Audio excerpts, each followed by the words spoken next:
Howdy, everybody. This is Jeff Megow again with the tenantimprovement.com Lease and Build podcast. I want to thank you guys for logging in, subscribing, liking, and following us. Today, I'm excited to introduce another one of our experts that's on our site, Miss Renee McNiel with Corporate Move Consulting, Inc., CMCI.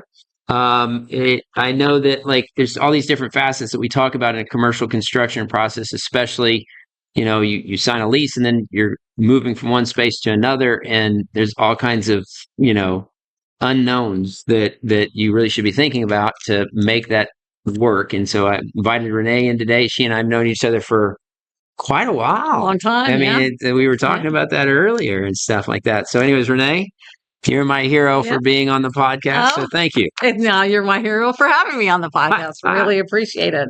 I'm excited to be here. Cool. Yeah. Well, tell me a little bit about yourself. What you would like to share, and I don't know, give me some fun stuff that the listeners might want to know about you. Oh, well, run one marathon in my life, long time ago. All right. Never need to do it again. And have a nice, quiet beach house that I go to with my dogs. Okay. So out on Galveston Bay. So. Okay, Galveston. Yeah. Really nice. Yeah, I love it. Do you ever do fishing out there? Or? I'm not a fisher person, but I do live dead center of the bay and the beach. Okay. And so I have beach view, but bay's right there. So I've got a stand-up paddleboard and can get out there and do that. Nice. And nice little area, nice place to go to. Cool. Well, tell me about Corporate Move Consulting, Inc. And tell me about the business. How did you get in the business? How long you been in the business and that kind of thing? So I've been doing this for 36 years. I worked for a competitor for 16 years, and then decided that I wanted to, truthfully, I didn't want to wake up in my mid-50s and not have tried to do my own thing. Okay. Because I was mostly doing my own thing within somebody else's company. And so I decided that I didn't want to regret not having tried. And so that not having tried was in 2005. And so we just celebrated 20 years in business. Nice. And congrats. We did too. Actually, I got it on my LinkedIn. It's like, oh yeah, it's all right. Yeah, exactly. So 2005 was a big year. Okay. Yeah. And so excited to have done that. And I've got some employees that are still with me all of this time, and very exciting. Yeah. And I also wanted to come to Move Consulting from the perspective of a project manager, and I'm a PMP.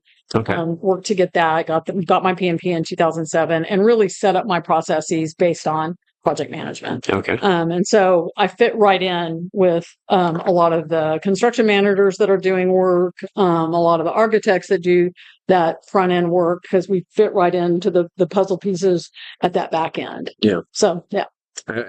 So you describe it as a soft surface. In architecture, you get the materials and all that stuff. The soft surface for the drawing and the consulting type part. And it's always the hardest for people. I think I'm a simple mind. I need a physical product to know I sell flooring. Look, I physically did that. Exactly. Right. And so, well, cool. So how big's your team, and what's so we have 10 people. And then we provide some supplemental services based on what the client needs. And I think probably one of our strong suits is really looking at the project itself and determining based on what the client's telling us they want and need, and then fitting right into the mold there and not giving them things they don't really want or that they have the expertise in-house to manage. Like we do some pretty extensive communication packages to their teams, and communicate out if they need that as well. But often, the bigger a company is, the more internal resources they have. And so we just feed them the information. So really it is fit to specifically what they're looking for. Okay. Yeah. So tell me, we talked about consulting, right? Mm-hmm. Not moving, consulting. So give me a little bit of a difference in when it comes to planning. Explain what it means to play the role of in what role you play in commercial relocation from that consultative perspective. Yeah. So that right there is, I can answer a whole bunch of questions in this just one story. I had a client many years ago, and there was a guy at the upper tier of that corporation, and this company was 15 floors with a pretty big basement, and we had moved 300 flat files into that basement. This was the city of Houston many years ago. And the guy really didn't understand why we couldn't do the move over the weekend. And, so there's a whole lot of limitations. So people look at moves as if they're their household. And you can do a move over a weekend of a specific amount of people if you're only moving potentially their contents. Mm-hmm. But most of the time you're moving their contents, some of the furniture and chairs and IT, right, etc. And so the periphery services that are connected to. Yeah. So there's a lot of those, but you want to focus on your end users. Mm-hmm. And so like our tagline is, our business is keeping you in business. Well, the intention of that is that you do your work, you pack up, you leave, we show up, we manage the process, we get everything back in place so that Monday, all you have to do is unpack and you're back to work immediately. Everything works, everything's ready to go. And so that's the intention, and that's part of what we bring. Now, so you can hire a mover, but they're not going to put all of those pieces together in that way, right, so that when you show up on Monday, you're ready to go. Well, you were talking about like hospitals, and I don't know whether you were saying a patient room where you've got all the different fixtures, which are medical. I'm going to let you explain medical equipment. But there was, so that's where it's a consulting, because you're actually bringing in the movers, they're bringing in the boxes. You're doing, we're guiding them to more. You did. Yeah. So if you look at a patient room, so we do a lot of healthcare as well. So we do corporate, we do healthcare, and we do industrial. And so on the industrial side and the healthcare side, there are a lot more pieces to consider in the puzzle of putting them back together. And so, we did a massive job in Austin for an arm of TxDOT, and they had a whole lot of machines that had to be put back together in the right order and in the right space because of, the space plan. And so that's a consideration. But if you think about a patient room, for instance, if you've ever been in a hospital, all the things that are in there, the artwork, the medical equipment, the IT, the furniture, all the paper towel holders, all of the things have got to go into that room before that room can be claimed ready, in addition to the supplies that have to come in and the linens that have to come in. So there's a whole lot of consideration. And so part of what we do, whether it's corporate, medical, or industrial, is prepare everybody, whether it's the mover, the medical equipment team. We work with everybody to make sure that it's a holistic approach to what's going to happen on day one, whatever that day one is, whether it's a hospital opening or a move of a corporation. So, like, you do not want to show up to an office and not have coffee. Right. You have killed your whole, you've worked for potentially 2 to 5 years in getting this space ready to go. Yeah, ready to go. And then you forget the most important thing. Well, that's why we have lists. That's why we are, PMPs, is we put the plan together and we'll help make sure that it all takes place the way it needs to take place, so that when your employees show up, it's the best experience possible. Yeah. These are tangents, are not funny things. Checklist Manifesto. Have you read the book? I have not, but I am a checklist girl. You should read that. I recommended it on a previous podcast. Okay. And if I've got a copy, I think I gave my last one out this week. I'll get you one. Okay. Checklist Manifesto. I used it. You probably just can say, oh, yeah, check. I've done those things. But the other thing was funny is, like, because you're explaining that, and for flooring, we want to take our job seriously, but I've often said nobody's going to die because the floor's in late. Right? We want to take ourselves seriously. We want to do a good job for the client.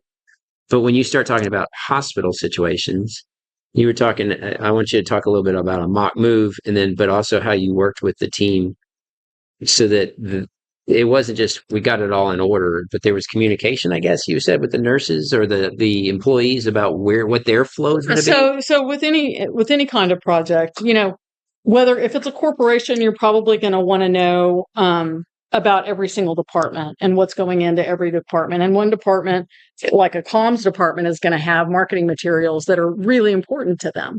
And in fact, they may even have a camera. They may be doing podcasts and such. So those things are going to be really important to them. But then you move over into the legal department, and what's going to be important to them? Well, their files are going to be really important to them. And more than anything else, getting up and running for Monday morning is going to be really important to them. Whereas if you're at a hospital, you've got, the nursing staff, the linen staff, the environmental services staff, like security, everybody's important there. And so everybody plays a part in making sure that, when that day one comes, and they call it go live in hospitals, when that go live comes, everybody knows what their role is, knows where they need to be, we've walked through point A to point B, whether that's, in an ambulance or in a truck or whatever it is. We know from here to here what has to happen so that everybody gets there safely, whether it's a patient or goods or whatever it is. And then when that event happens, that go live event or that day one event, we're ready to go. And so everybody has to be on the team. Everybody has to have a voice. We have to hear that voice to make sure that we really are putting in that checklist, everything that needs to happen. And then we make sure that that checklist is complete before that goes.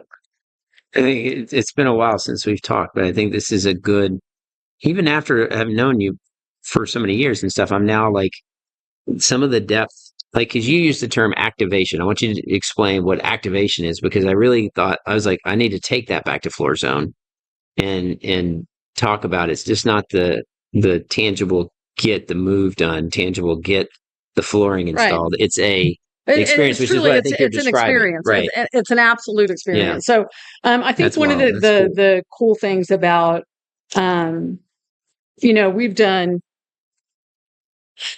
industrial projects, we've done healthcare projects, we've done churches, we've done all kinds of projects, and everything is a little bit different in a different kind of way. When you do a school, it's different than doing a corporation, different than doing a hospital, different. So I heard that in your answers in terms of the attorneys and their files, the marketing and the communication. Different things matter to different types of people. Okay. But at the end of the day, what I believe everybody wants is the saying, you only get one chance to make a good first impression. Well, that's true of a project. Absolutely. And that when everybody starts walking into that project, and how you tell whether an activation itself was good was that day one. And so activation to me it's a verb. Absolutely. And so it is the act of preparing not just the space, but the people alongside that space to make sure that it really is a good experience for everybody. I like that. Yeah. All right. So tell me, what companies, when a company does decide to relocate, I'm going to hit one of the questions. What's the biggest challenge that they don't expect, and how do you handle that? What do you think surprises people when they're planning to move? So this is funny. I was telling you about the TxDOT move. So I go in and I'm talking to all of them about what's going to happen, and they really viewed me as boasting. Because I was saying, no, we can come in here, we can do this fast, and this fast, and this fast for this part, and this fast for this part. And they didn't believe me. Mm-hmm. And so we just went with the plan, and we started doing the deal. And then when it came to the move day, and it was happening the way I said it was going to happen, they were all like, I didn't really think this was going to happen like this. And I think that one of the big things that people think is they either underestimate or grossly overestimate what it's going to take, especially if it's a bigger project. The time frame with which to make things happen.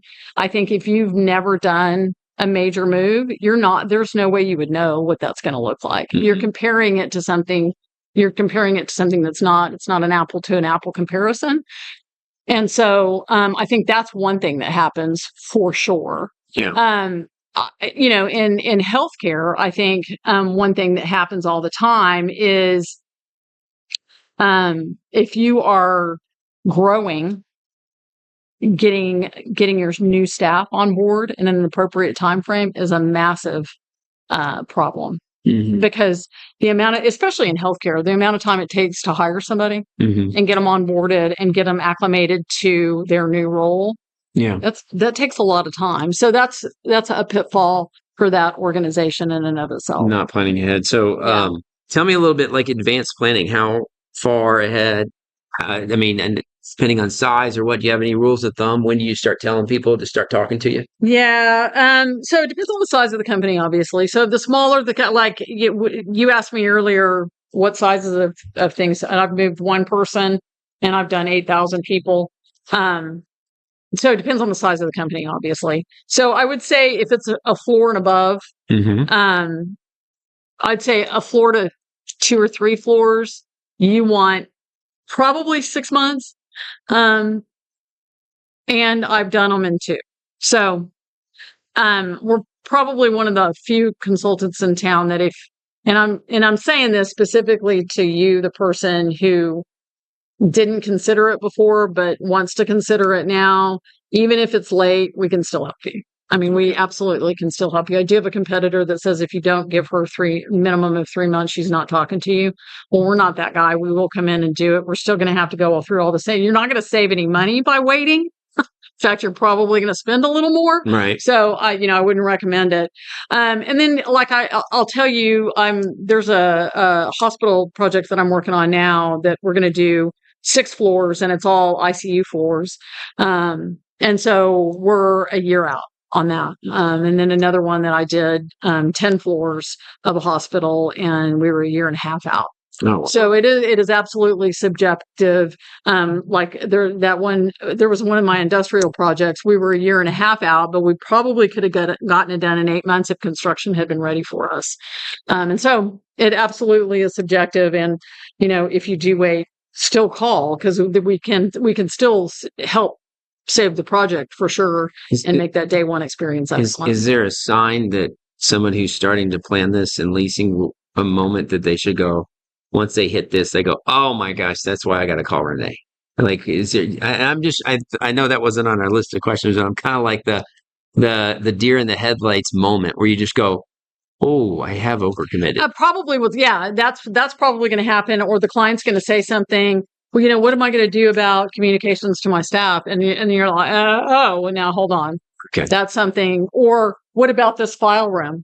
How am I going to get that over there? And that wasn't considered. Yeah. Or something like that's going to happen, and you're going to go, and still call. We can absolutely figure it out. Yeah. And want to be helpful in that way. What just kind of came to mind is you probably have clients that sometimes will say, well, I think I can do this. I got this. And, I'm better suited because I'm internal in the organization to work on this.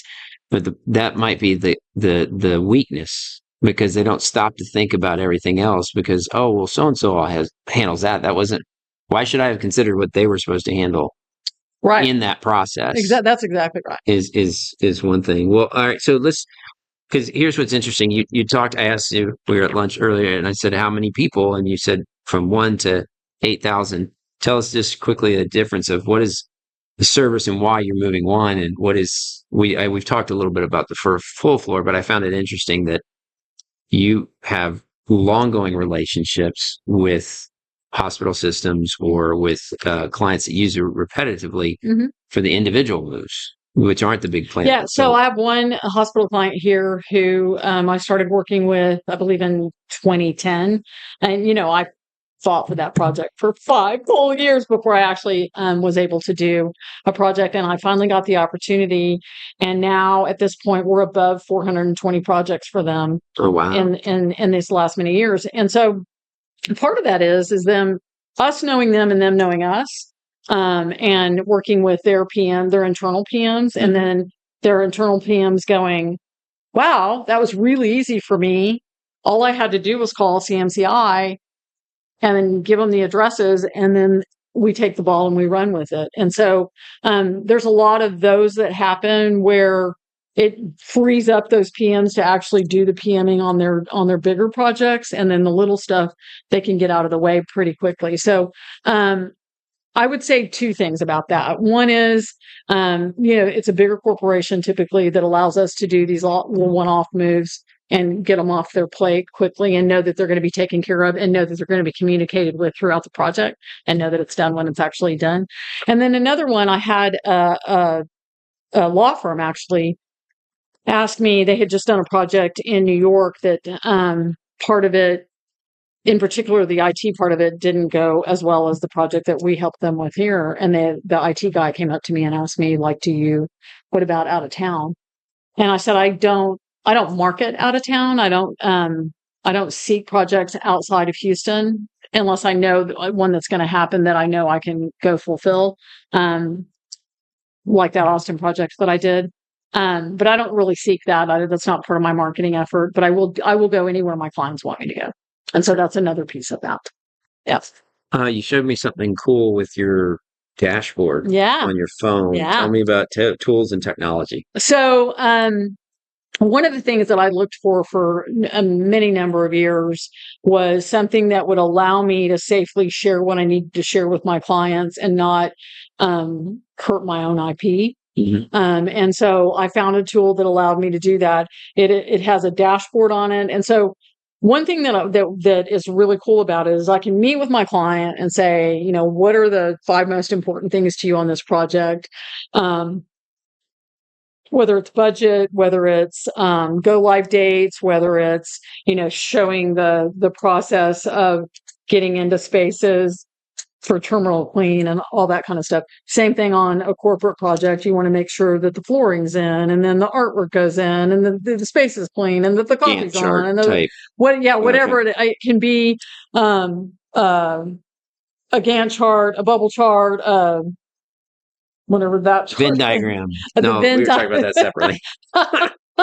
But all of those kind of charts, and so we can build that so that you can see it live 24/7.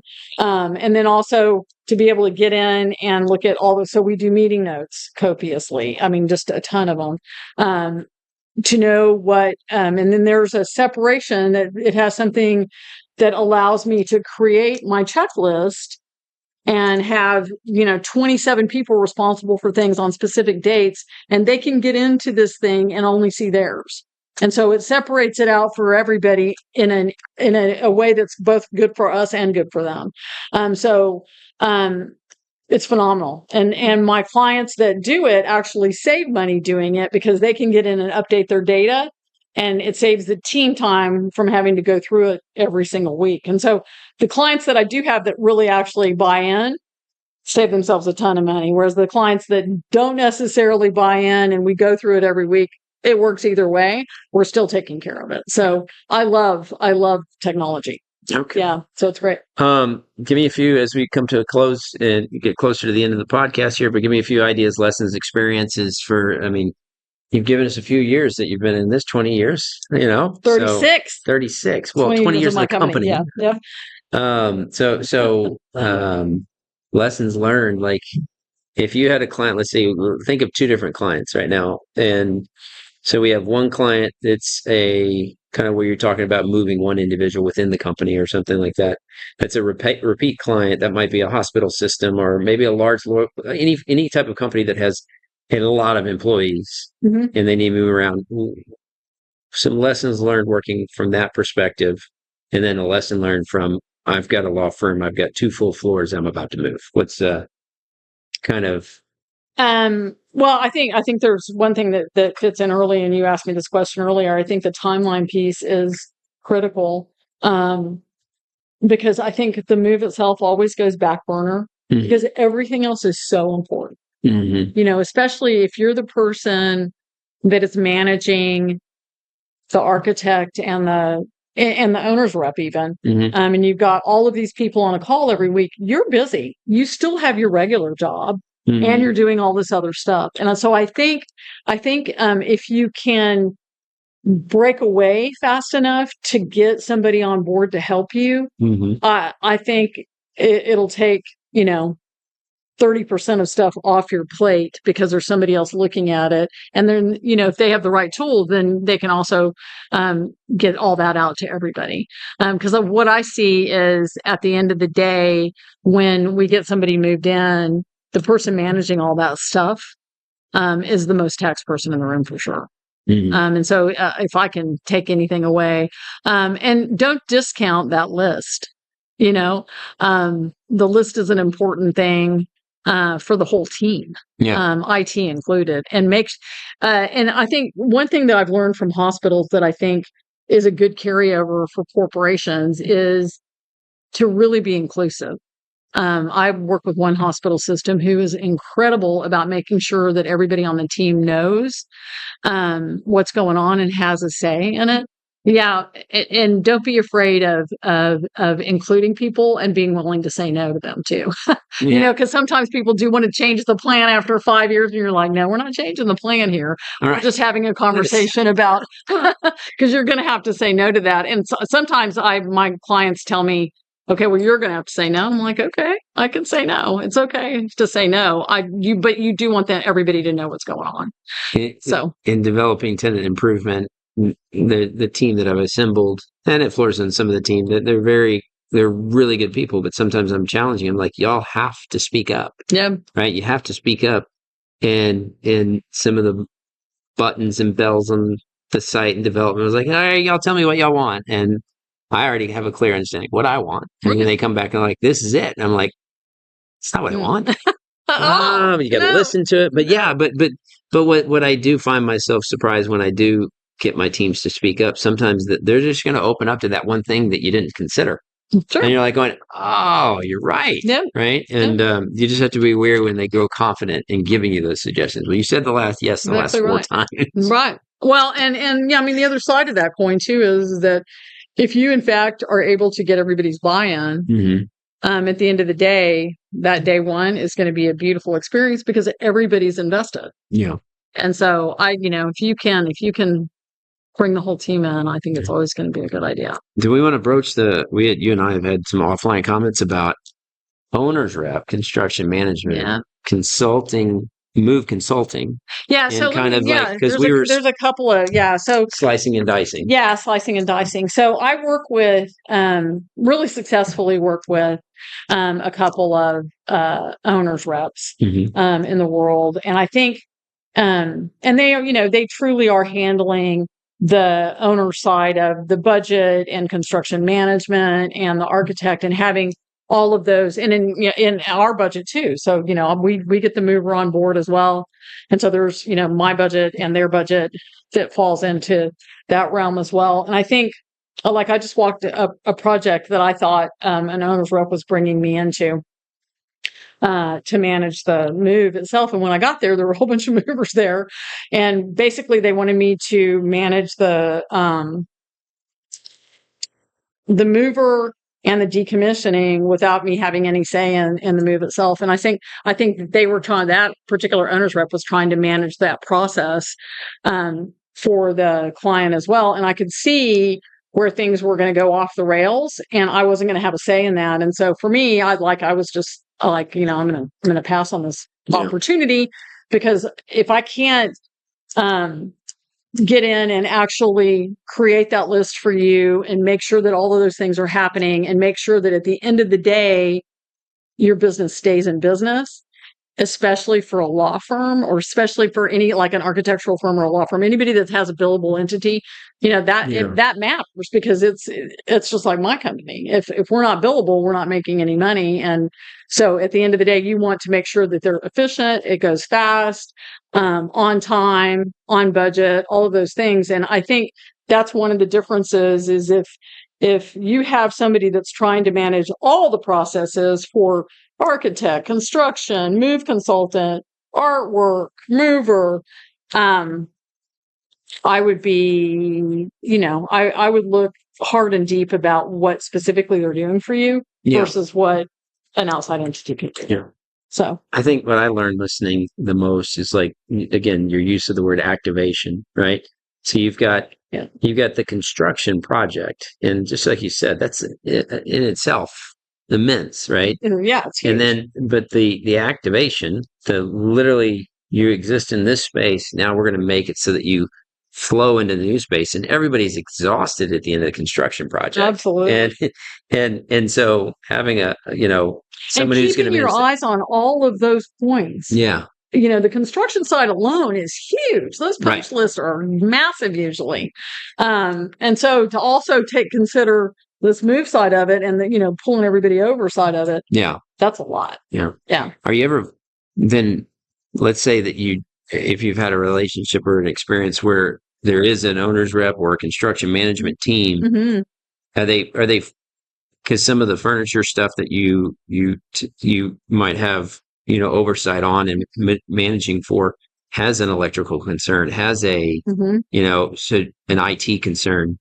Are you the IT company that got the construction contract is also the IT company that you have to work with in the move? Sometimes. Yeah. It's less than more, really. It's less than more. Yeah. And most of the time, or a lot of the time, the end user has a preferred especially, IT especially in the hospital world. Oh, yeah. They have their own cabling company, and, they have all of those companies that they use on a day-to-day basis, because there's no more, large corporations, especially engineering companies like the Wood Group or Exxon or Shell or whatever, they move around all the time.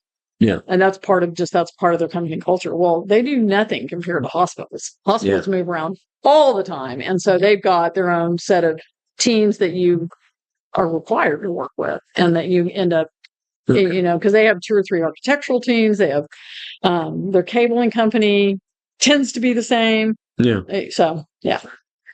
I have learned a lot. We don't visit enough, but absolutely. But thank you, Renee, for being here. Yeah. You want to say any last goodbyes, but thank you to the listeners. I think one, what you're doing with tenant improvement is incredibly cool.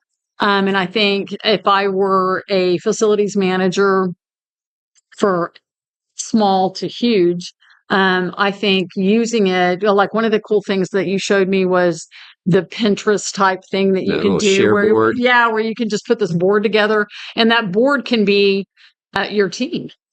And your team is already on there if you want it to be, like if there might be 10 types of companies you need to hire, and 8 of them are on there, and you can add the other 2 to make it work for all of you. And so I just think it's a really excellent product, and I hope everybody goes to use it. And I appreciate the opportunity to be here. And the only other thing I'll say is that it's not going to hurt to hire your move consultant early, because we will sit tight and wait till it's time. So thank you so much, Jeff. I really appreciate it. Renee, thank you. I appreciate it. All right. This is Jeff Megow, tenantimprovement.com. Renee McNiel with Corporate Move Consulting, Inc. Thank you guys. Like, subscribe, share, and all that good stuff. Again, signing out, Jeff Megow, Lease and Build Podcast. Thank you.